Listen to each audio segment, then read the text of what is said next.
Sony is reportedly testing dynamic pricing on its PlayStation storefront that changes the price tag of over 190 games. Dynamic pricing is something really fun and really innocuous to say. Some people pay less than you for video games, for no discerning reason whatsoever. That should make you mad.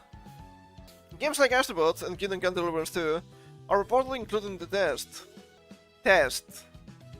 Why would they test something like this? I'm not entirely sure, but I can tell you, the only possibility here is mischief. Sony has been reportedly testing dynamic pricing on the PlayStation Store for months, but we only know of that now. It's according to PS Prices, which claims that Sony has been running an A/B testing experiment that shows different prices to different users since November 2025. In the first 4 months, the experiment grew from just 50 games in 30 regions to now over 190 games in more than 70 regions. Sony is allegedly testing the prices for its own first-party titles, like Astrobot, and launch a new IPT_LTM program with elastic pricing. Oh, dynamic, elastic. You know what this is? This is equity pricing. That's the proper terminology. I don't know why Sony would do something like that. I can understand making the games more expensive, because you're a company, you want to sell more, so of course, where's my money? Why would you make some games cheaper? That sounds really weird. Of course we don't really understand the reasoning behind these changes in prices. I could assume it's region-based, but it might be more deceptive than that. And you could try to use shallow characteristics like that of race and sex. I do remember reading something about that at some point. It's been a long time, so I don't really remember where. But I guess it's finally happening. Some people will pay more and some people will pay less, because everybody's equal, but some are more equal than others. Which PS Prices said it's spotted because it tracks PlayStation Store prices in more than 50 regions. System detected initial offer structures containing experiment identifiers, IPT_pilot, IPT_OPR_testing. In PlayStation API responses, the website explained, the experimental prices are shown only to certain segments of users selected by Sony. Only to certain segments of users selected by Sony. That's really strange, that's really curious. I fail to see proper objective of something like this. I'm assuming at some point they will make games more expensive for some people, but only time can tell. PlayStation Store users have similarly been seeing different prices. They're actually lower than the standard retail rates on games like The Last of Us Part 2, God of War, Spider-Man, Helldivers 2, Stellar Blade, and more. These are not all titles really, not all of them. Reports add that personalized discounts have appeared during sales, offering discounts as high as 12.6% on the aforementioned titles. That's 1/8 of the total price, which is not nothing. Initially it was thought that the US was exempt from the experiment.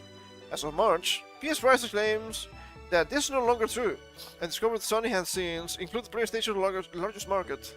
In March 2026, we discovered that the US was including this in the experiment, and discounts are significantly deeper than in Europe. It said, while discounts in Europe are 10 to 70%, in the US they reach 27.8%, more than a fourth. That's actually a lot of money. In addition to regular discounts, during the February PlayStation Store sales, PS Prices reports that found that experiment participants received a different discount compared to regular users as well.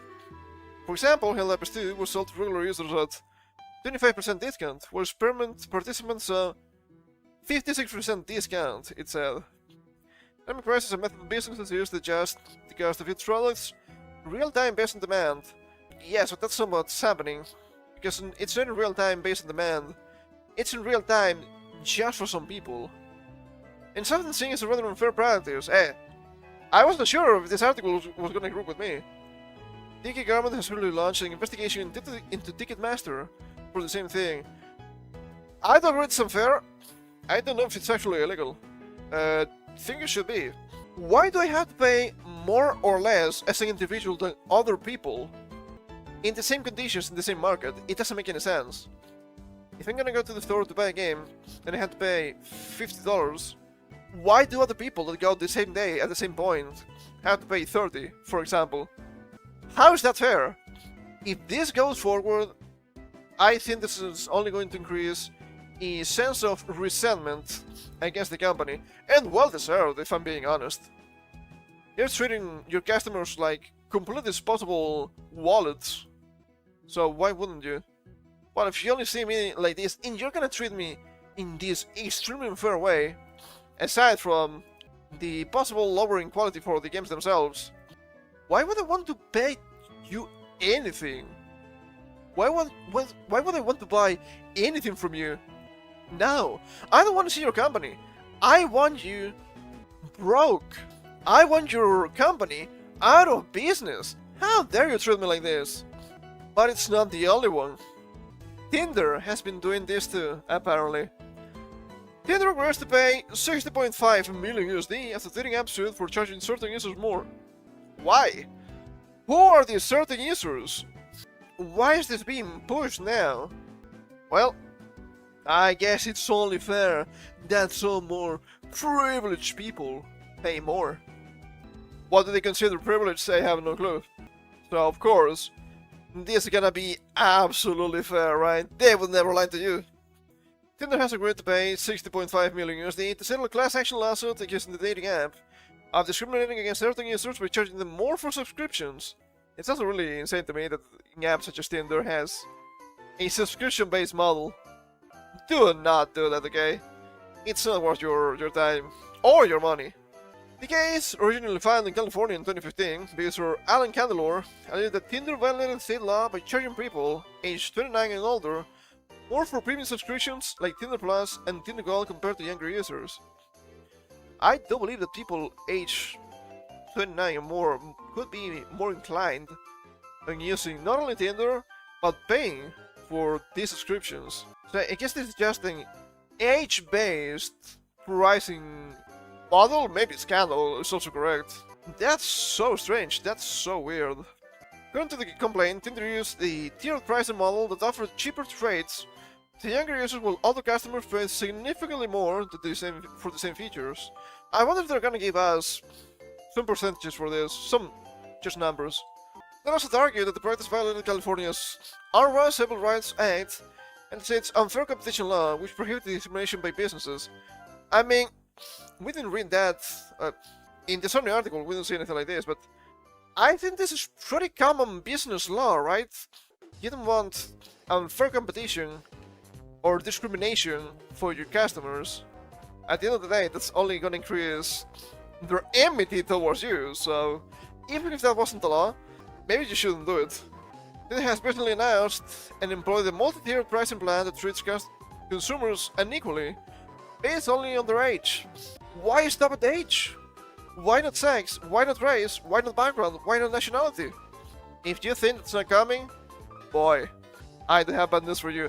I never expected to see anything like this happening, but then again, real life is way worse than my wildest expectations, and that's never good. The Lighting executive supply for the age-related pricing, it benefits the bottom line. It's more money for them. As just that, dating app denied any wrongdoing, but agreed to the multi-million-dollar settlement to result in a long-running legal battle. We didn't do anything wrong, guys, we promise. But sure, we'll pay the 60 million. Yeah, sure thing. Maybe they were trying to avoid discovery. So I can only assume they're doing much worse than this in actual big criminal stuff going on with Tinder. That sounds really scary to me. Tinder might owe you money after settling a lawsuit for 60.5 million USD. More than 260,000 users are expected to be eligible for compensation as part of the settlement. Payments will vary depending on how much individuals spend on Tinder's premium subscriptions during the eligible period.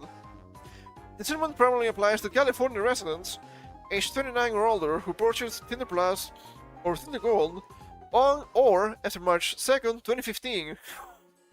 It's been 10 years! Users aged 28 and older who bought the subscription in California starting March 2nd, 2016 may also qualify. What about after that?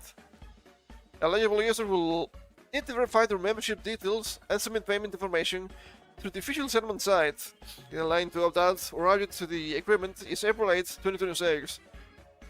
Police users have until August 18th, 2026 to confirm their details if they want to receive the payout. The final hearing to approve the settlement is scheduled for May 20th, 2026 in Los Angeles County Superior Court. If approved, it will bring an end to a legal fight that has lasted nearly a decade. How is it possible that they have been doing this for 10 years, guy? Holy... That's crazy to me. That's insane. Tinder and other dating apps have faced criticism before, probably priced some of their higher tier subscriptions. Yeah, they want to monetize desperation. Imagine that. And they end up committing crimes. Whoops! Back in 2023, the app launched an invite-only tier called Tinder Select, which costs users $4.99 USD a month. Holy! $500 a month? Are you mad? Do not redeem, sir. My goodness. Just to start smoking at this rate.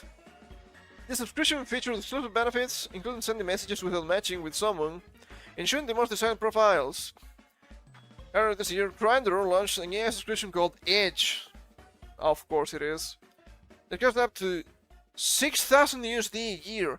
6,000 a year! Are the homosexuals really this desperate? I just don't believe you. It is really strange. This is March 5th. This is March 10th. What is gonna happen March 15th, which happens to be tomorrow? I don't know, and I don't want to know.